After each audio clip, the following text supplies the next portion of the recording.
What's good, y'all? It's good boy Blaine the Australian Shepherd, and today will mark the start of a 4-part series where I'm going to be ranking countries' foods from around the world. I'm so excited to do this as I'm a big foodie. I have been going out to a lot of different restaurants, trying new stuff as of late, even making some stuff of my own. But today we are going to be focusing on Asia and Oceania, but again, mostly Asia. We have 31 countries. One other thing I like to mention is just the colors S, A, B, C, D, and F. Those are going to be our tiers for today. Usually I see them default S as red, but I figure red would be a better color to give F because, well, that would mean they suck. So, Afghanistan is the first country here. One thing I noticed when I was looking into their food is it's not that spicy. And I'd assume maybe some of it has to do with the fact that they've already had spicy enough lives as it is. But I will like to say, when in doubt, they like to throw yogurt in it. Just like, boom, here you go, that'll make it better. Yeah. I also met somebody I used to work with at McDonald's who's from Afghanistan named Sharifa. I remember she said one of her favorite foods was basically salads, and I was like, really? But then I kind of looked into it, was like, yeah, no. Afghans really do like salads, it's weird. I don't know if it's really for me, to be honest with you. I'm going to say probably a C or a D.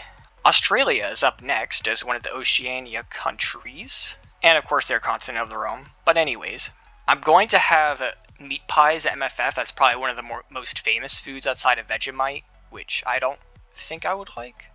But I thought their food was like, eh. They like to put meringue, I don't know how to say it, in a lot of foods, and I hate that stuff. I hate it. I hate it, hate it, hate it. Hopefully the meat pies are going to be good. I'll give them like a D as well. So then Bangladesh, I noticed they really like fish, at least in comparison to India. It kind of has similar vibes to them. Some dishes include kosha mangsho, I don't think all these have fish, but borhani, mishti doi, chom chom, morlag pulao, chingi malai curry, kachi biryani, ilish mach baja probably, and I will generally say the West Bengal region does take a lot from India, takes a lot of their credit. Nonetheless, I thought it was okay, to be honest with you. I definitely think the other South Asian countries do better, but I'll give them like a C for now. I'm a bit hesitant to rank it any higher because I haven't really had their food yet. Bhutan, on the other hand, this is the first country I've had a little bit of experience with. One, I love their flag, but besides the point, I've had Emadachi. Yeah, that was at the Little Tibet place in Madison. I noticed they really like pork, buckwheat, dried meats, cheese, stews, red rice, and this little like local thing they have going on called eze. I feel like they're doing their own thing over there, and that's something I respect a lot. Again, I've only had a brief experience with it. I feel like the Emadachi was kind of bland, if I'm being real with you, but it's definitely a little cheesy too. They love throwing cheese in a lot of stuff. I kind of want to give them an A. I can't even lie to you. Yeah, that'd be fun. Yeah, let's do it. And then Cambodia is up next. So they really like sweet and sour stuff, maybe a little bit of savoriness, and you'll actually see stuffed frogs, just putting whatever in frogs, and tarantulas. Tarantulas is a big specialty there for some reason. I've only really had experience with Cambodia pho before. Their food is not as spicy as Laos and Thailand. They still have a little bit of a kick in there. I'll give them like a B. China. Obviously, there's so many different directions you can take in this. You could go through their dumplings, you can go for their noodles, their rice. They got a really massive variety and have influenced a lot of the other countries around the world, and just, I feel like they're lacking in desserts. I mean, they still have them, but they go for more of the route of like subtly sweet, but it's not really over the top, no. Char siu is one thing I've had experience with that sauce. It's very tacky. I don't really know how else to describe it. Peking duck is their national dish, which I respect. I love duck. It's one of my favorite meats. I feel like they're also kind of lacking in their drinks department as well. So with that in mind, we'll give China an A. They still have a very respectable cuisine.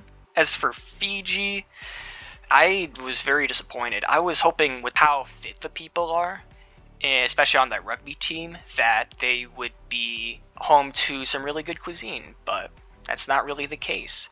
I mean, they have sea urchin, kokoda, daruka, which is sort of like another form of asparagus. In general, they really like fruits, vegetables, leaves, and fish, which, I mean, for a Pacific island, that almost feels stereotypical. I mean, it's not awful, but it's really not my cup of tea, what they have going on. Not saying I wouldn't want to visit there, I actually would. They're going to be my first F. As for India, I think they might be among my favorite cuisines in the entire world. They have a massive variety. They really love curry, obviously. Like, it's in everything, I swear. And they're lucky I happen to love curry as well. They have some other nice dishes as well. Again, samosas. They did come from there. Tandoori chicken. They really have you can really find any good protein, and they find a way to make it taste good. And they also are a good place for vegetarians too. They have a lot of good vegetarian options. They have a lot of good drinks. Lassi is probably among my favorite drinks in the world. Also, they have some good desserts too. They really know how to appeal to the sweet tooth. So, I will give them an S tier. They have so much going on. I might have to be a little bit careful of some of the vendors and their sanitization, but on to the next country, Indonesia. I just had them for the first time earlier this year. It was at this place called Bandung Indonesian Restaurant over in Madison. Again, a lot of good food over in Madison, so keep that in mind if you're ever in the area. I had bakmi goreng, which is sort of like a noodle dish with, I remember they had like little stringed eggs, and it was interesting. I also had lontong, which was little rice cakes, martabak telur, which is sort of this little square thing with some little minced meat inside, and I don't know what they did with the bread, but it was so good. They have bakso gulai otak, which is sort of a brain curry, which is interesting. They're apparently out here eating brains. They also have goat organ stew, but have a lot of green desserts because they do a lot of stuff with pandan leaves. Don't want to forget about sendal, and I'm really looking forward to trying it. They have a lot of weird stuff going on, Indonesia does, and to be honest, I do kind of respect it. I will give Indonesia, not an S by any means, no, but I'll also give them an A. As for Japan, well, I've been there. I know their food. Yeah, I've taken 3 semesters in Nihongo, and I will give them an S. I still don't know if I would think they're better than India, but they're still of a very respectful cuisine. I'm more of a ramen person than a sushi person myself. One thing that doesn't go often mentioned is the Japanese do actually have a lot of good desserts. They got taiyaki, dango, castella, which is mostly found in the Kyushu island, mochi, manju, monaka. Drinks too, can't forget about sake, which is basically like a rice wine of sorts. If you want to go check out my Japan trip vlog, it should still be in a playlist, or you can find it later down in one of my videos. Kazakhstan was kind of mid to me, I can't even lie. I mean, they have some besh barmak, curd cheese, Irimshik, kumis, zent. They have horse meat sausage, or known as they call kazi. As for some sweets, they have chak chak cookie, sumalak, which is a boiled liquid wheat. One thing I also want to say about the Central Asia region in general is they don't have the most spicy food. It tends to be rather mild. I'll give them a C. As for Kyrgyzstan, on the other hand, well, it's kind of the same region. They do kind of tend to take a lot of the foods from each other. The one thing they have going for them is this dish called kurdak, which is basically very similar to kazan kebab, which is something I had back in this Uzbek restaurant in Chicago, but I'll get into that later. Basically, the only difference is the meat, instead of the meat being bone-in, the meat is boneless, and they dice up the meat as well as the potatoes. They're a very meat and potatoes type region. That's kind of mid. I'll give them a C. As for Laos, I've had a decent amount of experience, at least as of recent. Most recently being at First Squared at this place called Vientiane Noodle Shop in, I think, Milwaukee. I got fried quail, Laos sausage, kalpoon, which is a really delicious noodle and soup dish. Oh my goodness, it was amazing. They really like coconut desserts and sticky rice. That's something you'll come to find. And also, they're the home of larb, that big old thing where you take a big fat salad cabbage thing and just shove raw meat in there, which I had at Ahan. Outside of that, though, to be honest, it's not a good place for vegetarians. They tend to throw meat in everything, and I feel like they're lacking in desserts and drinks as well.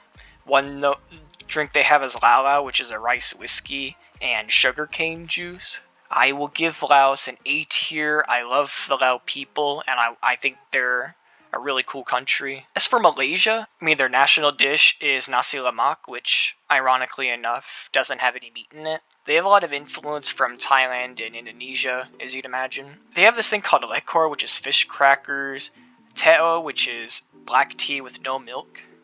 Ooh, shiver me timbers. I'm like...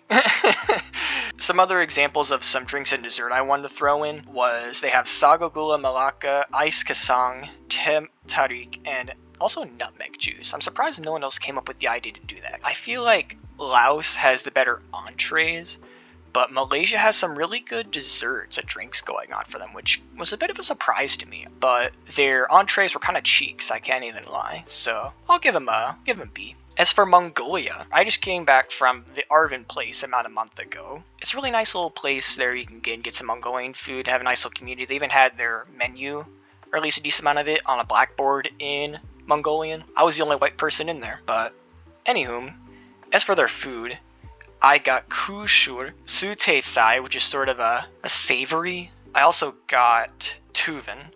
I remember the person there was confused when I said it. I said suivan, but then I had to show them it on the menu, like, oh, it's tuvan. It's tuvan. So keep in mind, the S and the I are basically silent. I feel like their food, again, they're also not that spicy. The best way I could describe it is bland, but fulfilling. It makes you feel at peace. Like, it's just calming. I will give Mongolia a B tier, even though they're probably among one of my favorite countries I want to visit. I think they're like a top 5 country. As for Myanmar, I also had experience with them recently at this place called Ni Burmese. I got Burmese iced milk tea. It was sweeter than the normal milk tea you find in other countries, and personally, it's one of my favorite forms of milk tea, was that Burmese stuff. I also got mohinga, their national dish. I was kind of disappointed by it, to be honest. The little things they have in there to supposedly give you crunch really felt watery. I mean, I didn't hate the dish, but it was a bit meh. I also got shui yin ai, which is a nice little dessert with little like jellies and sticky rice, and I think you put in like coconut milk. There's a little bit of bread too you could even dip it with, which went perfectly with it. Toddy palm jaggery pancake is another dessert of theirs, and in general, Myanmar does have a sweet tooth. They like their desserts. Oh, and I also got this Burmese goat curry, which is called Sek Tarhin. I will give Myanmar... I really liked it. I'm gonna give it an A tier. As for Nepal, can't forget about momos. They're probably the most iconic dish. I'm gonna be honest, they're not my favorite. It's sort of that awkward size where it doesn't feel bite-sized, but it doesn't really feel too satisfying to eat. They have more than that. They have dalbat, which is basically just a bunch of plate and stuff, and they have these big old round rotis. Yomari, chatamari, tukpa, tongba. There's frozen yogurt soup called juju dao. That's one of the main desserts. Again, I thought their food was kinda okay. I'd say it's better than everything in C tier, but I think I would put it below everything in B tier, so I'll go ahead and put them at B for now. As for North Korea, they do eat over there. They don't starve, or at least I hope not. They mainly specialize in cold noodles, interestingly enough. They also have this dish where they eat duck heart. Mainly just get a lot of desserts from the south side. I'll give them like a D. So then we got Pakistan. Some dishes they have include chicken karahi, chicken handi. They really like chicken. They have this chapli kebab, which is sort of like a big old meat patty, but it's really, they throw a lot of different spices in there. They have dao soup, and another dish, chop shudo. That is the extent of my knowledge. I thought Pakistan was okay. I'll give them a B tier. Next we got Papua New Guinea. Something I noticed is, again, they're another country that doesn't have a whole lot of meat dishes. In essence, I feel like they're pescatarian. They have mumu, sak, which is a tamale-looking dumpling with sago pearls and bananas. It's sort of a dessert item. In general, they love bananas, sweet potatoes, pineapples, and cow. I found it kind of interesting. I wouldn't say it's bad, but I wouldn't say it's great. I'll give them a B tier. As for the Philippines, that, my friend, is an S tier. Third S tier of the video. I love those folks, man. Adobo chicken, adobo rice, peak. They're also the home to ube. They make a lot of desserts out of that. They're also home to lumpia, which is kind of like a spring roll, but it's more crunchy. That's the best way I could describe it. It's sort of made out of a flour, the crust. They also have kare, pancit. My most recent experience with them was at a place called Hongming Restaurant. Again, I had chicken inasal with java rice, dinuguan, which is sort of this black dish, which it was kind of funky, I can't lie. Champorado, which is sort of this chocolate rice milk pudding. I really enjoyed it personally, especially when they serve it hot. And calamansi juice and sago gulaman. That's everything I had there. I thought the sago gulaman was almost too sweet. But the calamansi juice was really nice. It was sweet, but not too sweet. It was also a little sour too. Samoa's up next. We got another Pacific island. Been a little while, but they have sapasui, which is sort of like a buckwheat noodle. Then they have keke pua'a, koko alaisa, panipopo, and suafai. They have this drink called kava for the ava ceremony. I'd say probably the best among the Pacific islands. I thought they had an interesting thing going on, and they have a little bit of identity. I wouldn't say it was great by any stretch of the imagination, but still pretty good. Yeah, I'm a B. As for Singapore, they're very diverse. They have a lot of Muslim influences, Buddhist, even Christian, and some Hindu influences as well. They don't really have a big identity of their own though, which is kind of lame, I'm be honest. It was mainly they just have all the stuff from other countries like China, Malaysia, Indonesia, even a little bit of India. But one thing they do have going for them is this drink called Bandung. It's sort of a pink drink that is made from rose syrup. Maybe that's why Min Cashew's persona's pink. He's sort of this pink dog. I don't know if that has anything to do with it. He's cute, but that's besides the point. I'll give Singapore a C. South Korea. Korean barbecue, I had that back in California. It's been a little while, but it's a pleasant experience. Obviously, other iconic dishes, japchae, bibimbap, soju, which is a drink. I've actually had milkis before. I kind of enjoy it. They're known for banana milk, songkyung, bingsu, which is a shaved ice dessert, and injeolmi. So I wouldn't say they're as good as Japan, but Korea still does have some nice stuff. We'll go ahead and give them an A. As for Taiwan, fun fact, Mongolian grills, I don't know if you've ever been to Mongolian grill before, they are not Mongolian. It actually came from Taiwan in the 1950s. And not only that, but Taiwan also birthed us bubble tea. The fact that they have both bubble tea and Mongolian grill, I honestly feel like they are carrying the weight of Gen Z on their shoulders right now. So we are giving them an S tier.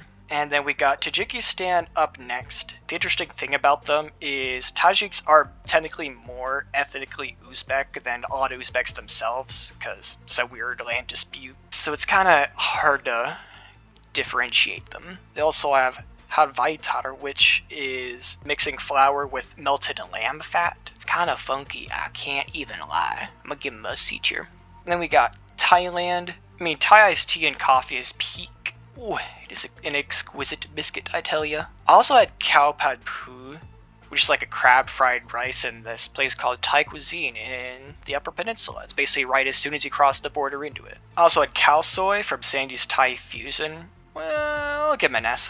And then we got Timor-Leste here, coming up next. They obviously have a lot of influence from Portugal. They used to be a part of Portuguese rule for a long time. They do have some stuff of their own though, and obviously they have some influence from Indonesia as well. They're known for pepesikan, which is sort of a fish and banana leaves. They put a bunch of other seasoning in it. They have ikan sabuko, which is a mackerel fish marinated in tamarind. In general, Timor-Leste really has a fascination with putting tamarind in damn near everything. They also have tukir, which is a goat or lamb cooked over fire in bamboo leaves. They have kata, which is sort of their own little chicken curry. I actually kind of was fascinated by Timor-Leste's food, even though I haven't technically had their food, but I would be very intrigued to try it. Weirdly enough, this could be one of the few countries that I haven't experienced that I'll give an A tier.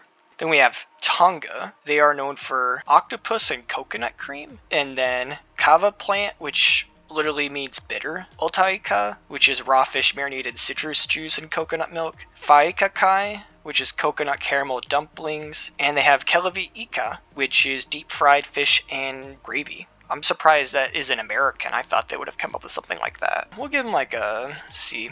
So we're down to the final two countries here, and we finally gotten to Uzbekistan, which I feel like is sort of where a lot of the Central Asia gets its influence for food. Again, they originally invented plov, which is probably one of the most iconic Central Asian dishes. It's mainly a rice dish, mostly comes with little carrot bits. Some people call for raisins too. I think like some sort of nuts as well. Been to an Uzbek restaurant once. I had kazan kebab, as I mentioned earlier, as well as their Uzbek bread, which it's just bread. It was like subtly sweet, to be honest. Some other dishes they have is hanum, which is a steamed roll with minced meat, carrots, cumin, potatoes, and some other spices. Samsa, which is filled with meat, potatoes, or pumpkin. And parvarda, which is a caramel candy. but drinks and desserts are lacking. I like Uzbekistan, but I'm gonna give them a B tier. They're still pretty cool. And last but most certainly not least, we have Vietnam. I know Arca just came back from here recently. I know he likes pho. I kind of do as well. It's not one of my favorite noodle dishes. Obviously, they have other stuff outside of that, though. They have banh mi, ban shell, which is a golden rice flour pancake with beef, ruol nep, which is a sticky rice wine, and also they do a lot of stuff with pandan leaves as well. I mean, they have pandan waffles, which is something I'd love to try. Che ba ma, which is red bean, mung bean, and pandan jelly, sort of a little 3-color dessert, as they like to call it. They really have a sweet tooth as well, and they have some good drinks, and they have some good entrees. Hypothetically, I should put an S tier, but I just don't see it that way. But they still have some great stuff. I'm gonna give it an A tier. So there you have it, ladies and gentlemen. That is our Asia and Oceania rankings on their food. I was pretty generous, to be honest.